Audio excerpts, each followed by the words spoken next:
Hello, আসসালামু আলাইকুম প্রিয় ভাই বোন, কেমন আছেন? আশা করি নিশ্চয়ই ভালো আছেন। আজকে আমি HMPV ভাইরাস সম্পর্কে বলবো। তো ভিডিওটি শুরু করার আগে আপনাদের কাছে একটি রিকোয়েস্ট, চ্যানেলটিকে সাবস্ক্রাইব করে পাশেই থাকবেন।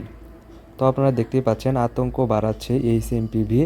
কোভিডের মতো কি ভয়াবহ এই ভাইরাস? কি উপসর্গ দেখলে সতর্ক হবেন? বিশদে জানালেন বিশিষ্ট চিকিৎসক।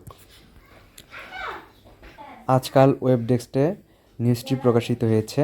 তো আপনারা দেখতেই পাচ্ছেন, বছর পাঁচেকের বিরতি, ফের আতঙ্কের ছায়া।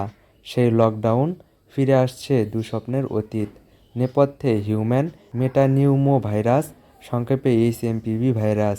চীনে ক্রমশ লাফিয়ে বেড়াচ্ছে এই ভাইরাসে আক্রান্তের সংখ্যা।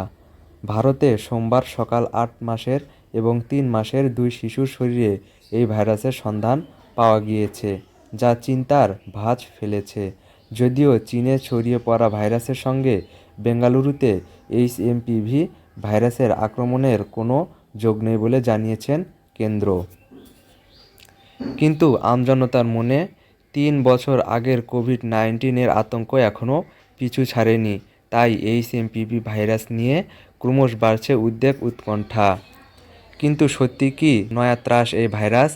HMPV ভাইরাসের উপসর্গ, সতর্কতা অবলম্বন সহ যাবতীয় বিষয়ে বিশদে জানালেন ন্যাশনাল অ্যালার্জি অ্যাজমা ব্রঙ্কাইটিস ইনস্টিটিউটের মেডিকেল ডিরেক্টর ডক্টর আলোক গোপাল ঘোষাল। কতটা আতঙ্কের HMPV ভাইরাস? বিশিষ্ট চিকিৎসক জানিয়েছেন, HMPV ভাইরাস নিয়ে আতঙ্কের কিছু নেই। হিউম্যান মেটানিউমো ভাইরাস এবারে প্রথম নয়। আগে 2001 সালে চিহ্নিত হয়েছিল। এর কোনো মিউটেশন হয়েছে কি না তা এখনও জানা যায়নি। তবে গত 50 বছর ধরে এই ভাইরাসের অস্তিত্ব মানব সভ্যতাতে রয়েছে। চীনে যেহেতু কোভিড-19 আগে দেখা গিয়েছিল, আর চীনেই এই ভাইরাসের উপদ্রব শুরু হয়েছে, তাই খানিকটা আতঙ্ক ছড়িয়েছে। যদিও চীন জানিয়েছে এটা মরশুমি প্রকোপ, মহামারী ঘোষণার মতো জায়গা আসেনি। কোভিড-19 একেবারে অন্য ধরনের ভাইরাস ছিল। উপসর্গ কি?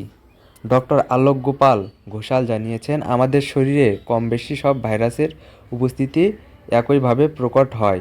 ইনফ্লুয়েঞ্জা বা ফ্লু এর যে সব উপসর্গ থাকে, HMPV ভাইরাসে আক্রান্ত হলেও সেগুলো দেখা যায়।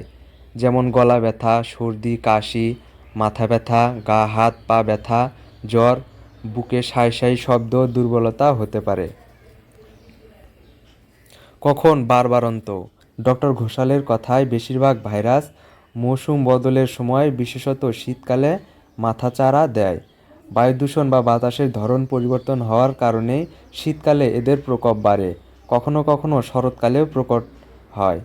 HMPV ভাইরাসের ক্ষেত্রে তাই হয়েছে। কাদের বিপদ? চিকিৎসক জানিয়েছেন, শিশু এবং বয়স্কদের এই ভাইরাসে আক্রান্ত হওয়ার ঝুঁকি বেশি রয়েছে। তবে চিন্তার কিছু নেই, বিশেষত স্কুলে বাচ্চারা একসঙ্গে থাকার সময় ভাইরাসে আক্রান্ত হওয়ার সম্ভাবনা বেশি থাকে। সতর্কতা হওয়া জরুরি। আতঙ্কের বিষয় না হলেও সতর্ক হওয়ার প্রয়োজন রয়েছে। কোভিড আমাদের যে শিক্ষা দিয়েছিল, যা আমরা এই কয়েকদিনে ভুলে যাচ্ছিলাম, তা আবার মনে করার সময় এসেছে। চিকিৎসকদের কথায় যা মেনে চলা উচিত। স্বাস্থ্য বিষয়ে সচেতন থাকতে হবে। সাধারণত হাঁচি কাশির মাধ্যমে এই ভাইরাস ছড়ায়। এছাড়া সংক্রমিত ব্যক্তির সংস্পর্শ এলে ছড়াতে পারে। কোথাও হাত দিলে অবশ্যই হাত ধুয়ে মুখে চোখে পানি দিন। বাইরে বেরোলে মাস্ক ব্যবহার করবেন। হাঁচি কাশির সময় রুমাল দিয়ে মুখ ঢেকে নিন। ধূমপান ত্যাগ করুন। বাচ্চাদের সর্দি কাশি হলে স্কুলে না পাঠানোই শ্রেয়।